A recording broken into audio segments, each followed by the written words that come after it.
یہ 9 مئی والے ہیں جنہوں نے پاکستان کو دولخت کرنے کی خدا نخواستہ کوشش کی، یہ 9 مئی والے ہیں جنہوں نے پاکستان کے اندر جلاؤ گھراؤ کیا،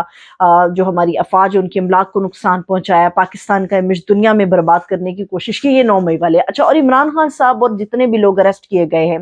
خاص طور پہ ان کی خواتین کی میں بات کروں گی، لیڈر مرد حضرات جو ہیں وہ سختیاں برداشت کر رہے ہیں، روپوش بھی ہیں، اور 10 مہینے کی سختی کے بعد، روپوشی کے بعد شیخ وقاص اکرم صاحب جو ہیں وہ سامنے آئے ہیں پشاور ہائی کورٹ میں، انہوں نے اپنی بیل کے لیے ایک اپیل ڈالی ہوئی تھی۔ لیکن جو خواتین ہیں، وہ مائیں ہیں، وہ بہنیں ہیں، ان کا رول بڑا امپورٹنٹ ہے، اور 9 مئی کے مقدمات کے نظر کرتے ہوئے ان کو اس وقت تک پابند سلاسل کیا ہوا ہے۔ عمران خان صاحب پہ یہ الزام تھا۔ اب مسئلہ یہ تھا کہ اگر یہ 9 مئی والے تھے تو عوام نے اپنا مینڈیٹ کیوں دیا؟ یہ بات ہو رہی ہے، مولانا فضل الرحمان صاحب نے بھی اٹھائی یہ بات۔ پھر دوسرا وہ یہ کہتے ہیں کہ اس کا مطلب یہ ہے کہ عوام نے ان کو ووٹ دیا ہے اور چوری کیا گیا ان کا ووٹ، دھاندلی ہوئی ہے، دھاندلی ان کے ساتھ بھی ہوئی ہے، دھاندلی ہمارے ساتھ بھی ہوئی ہے، جان بوجھ کے چیزوں کو مینیج کرنے کے لیے اوپر نیچے ایسے ووٹ یا عوام کے مینڈیٹ کو کیا گیا ہے جس کی وجہ سے یہ ساری پارٹیاں متاثر ہوئی ہیں سوائے 2-3 پارٹیوں کے۔ ایم کیو ایم کو کس طرح سے مینڈیٹ ملا، اس کی کہانیاں الگ چل رہی ہیں، پیپلز پارٹی کو کیسے مینڈیٹ ملا، اس کی کہانیاں الگ چل رہی ہیں، مسلم لیگ نون کو کس طرح حکومت بنانے میں شامل کیا گیا، اس کی کہانیاں بالکل الگ چل رہی ہیں، مریم نواز صاحبہ کو کس طرح سے پنجاب کے اندر سی ایم بنایا گیا، اس کی کہانیاں الگ چل رہی ہیں۔ تو اسی لیے یہ ایک گرینڈ الائنس بن گیا ہے، اور اس گرینڈ الائنس کے اندر ہر بڑا دماغ شامل ہے، ہر بڑا لیڈر شامل ہے، اور ورکرز کی ایک بہت بڑی فورس اس کے اندر شامل ہے، جس کی وجہ سے عمران خان صاحب کا یہ پتہ کام کر گیا ہے، اور مخالفین جو اس وقت حکومت بنانے کے چکر میں بیٹھے ہیں اور ہر عہدے کی بندر بانٹ کر رہے ہیں، وہ اس وقت شدید پریشانی کے عالم میں ہے کہ اگر سڑکوں پر یہ زیادہ دیر معاملہ ٹکا رہا تو پھر یہ حکومت جو بیساکھیوں کے اوپر ہے، چوری کے مینڈیٹ کے اوپر ہے، یہ ٹکی نہیں رہے گی۔ تو یہ ثابت ہوتا ہے عمران خان صاحب 9 مئی والے نہیں تھے، اور 9 مئی والے ہوتے تو عوام کا ووٹ ان کو نہ ملتا۔ یہ ایک دھاندلی زدہ مینڈیٹ ہے جس کے سر کے اوپر بیساکھیوں والی حکومت کو کھڑا کیا گیا ہے۔ عمران خان صاحب کے جو ناقدین ہیں وہ بھی اس بات کو تسلیم کر رہے ہیں، ایک تو پریزیڈنٹ جو ہے وہ کیوں نہیں اسمبلی کا اجلاس بلا رہا، وہ بالکل درست بات ہے، ان کا اجلاس بلانا بنتا ہے، مگر جب تک کورم پورا نہیں ہے، نمبر گیم پورا نہیں ہے، تب تک وہ اجلاس نہیں بلاتے، وہ اپنی جگہ پہ بالکل درست ہے۔ سعدیہ عباسی صاحبہ ہیں، یہ سینیٹر ہیں اور مسلم لیگ نون کے سینیٹر ہیں۔ یاد رہے سعدیہ عباسی صاحبہ شاہد خاقان عباسی صاحب کی جو ہے وہ ہمشیرہ ہیں، ان کی بہن ہے، اور سعدیہ عباسی جو ہیں ان کی آواز بڑی دبنگ ہے سینٹ کے اندر۔ تو سعدیہ عباسی نے یہ جو گزشتہ روز سینٹ کا اجلاس ہوا اس میں بڑے دبنگ انداز میں انہوں نے کہا کہ جو نشستیں پی ٹی آئی کی بنتی ہیں ان کو ملنی چاہیے، خواتین کے لیے انہوں نے آواز اٹھائی، اور اس جماعت کے اندر رہتے ہوئے انہوں نے آواز اٹھائی ہے جو سب سے بڑی مخالف ہے عمران خان صاحب کی، ان کے ووٹ کی، ان کے مینڈیٹ کی، ان کے سپورٹر کی، ان کی سوچ کی، ان کے نظریے کی۔ تو سعدیہ عباسی صاحبہ نے بھی یہی بات کی ہے، جو مخصوص نشستیں عمران خان صاحب کی ان کو ملنی چاہیے، جو زیر تاب خواتین ہیں ان کو نکالا جانا چاہیے، اور یہ وہ سارے مخالفین عمران خان صاحب کے ہیں جو اب عمران خان صاحب کے ساتھ بڑھ رہے ہیں آگے، کیونکہ انہیں سمجھ آ رہی ہے کہ کچل دیے جائیں گے۔ ایک اور اہم بات ہے وہ بھی میں آپ کے ساتھ شیئر کروں۔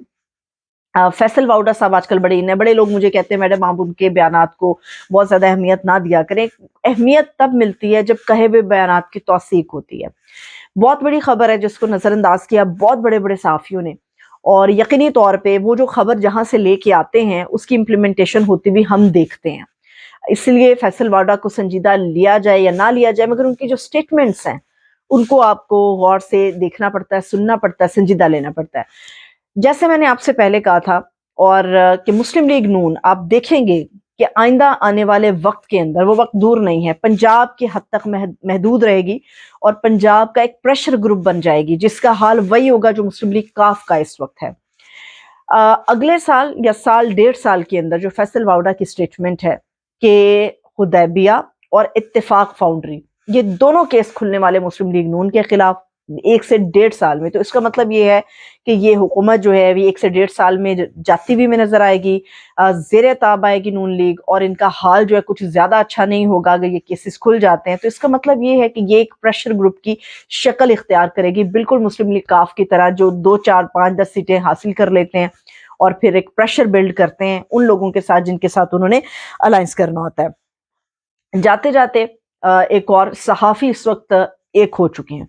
اور پہلے عمران ریاض کی گرفتاری، پھر اس کے بعد اسد طور کی گرفتاری. اب اسد طور جو ہے وہ چند روز کے لیے جسمانی ریمانڈ پہ FIA کے حوالے کر دیے گئے ہیں، اور جو خبریں آ رہی ہیں ان کے ساتھ بڑا ہی برا سلوک ہو رہا ہے. ہارون رشید صاحب نے خبر دی ہے کہ ذہنی طور پہ ٹارچر، عمران ریاض کو ذہنی طور پہ ٹارچر کیا جا رہا ہے، بالکل اسی طرح جیسے پہلے انہیں کیا گیا تھا. مقصد ایک ہے، مقصد ہے صحافیوں کی زبان بندی. حامد میر صاحب سمیت جو بڑے سینئر صحافی ہیں وہ اسلام آباد میں گزشتہ روز اکٹھے ہوئے ہیں، اور انہوں نے خود یہ اعلان کیا کہ آؤ ہمیں گرفتار کرو، کیونکہ ایک صحافی جو ہے اس کا کام آواز اٹھانا ہے، اس کا کام سچ بیان کرنا ہے، اور صحافیوں کی جو زبان بندی ہے وہ کسی بھی معاشرے کی تباہی کا باعث بنتی ہے. تو اس وقت جتنے بھی بڑے صحافی ہیں، بڑے ہوں یا چھوٹے، وہ تمام ایک پلیٹ فارم پہ اکٹھے ہو گئے ہیں، اور ان کی زبان بندی کے لیے ایک باقاعدہ جو ایک دعویٰ سامنے آ رہا ہے، ایک بڑی لسٹ بنائی گئی ہے جس میں بڑے اہم نام شامل کیے گئے ہیں جن کی آواز بڑی دبنگ ہے کہ ان کو دبایا جائے، ان کی زبان بندی کی جائے. اگر زبان بندی ہوتی ہے تو پھر یہ معاشرے میں بگاڑ لائے گا، معاشرے کا ستیہ ناش کرے گا، بحران کو مزید گہرا کرے گا. مجھے اجازت دیجیے، اپنا بہت سا خیال رکھیے. خدا حافظ.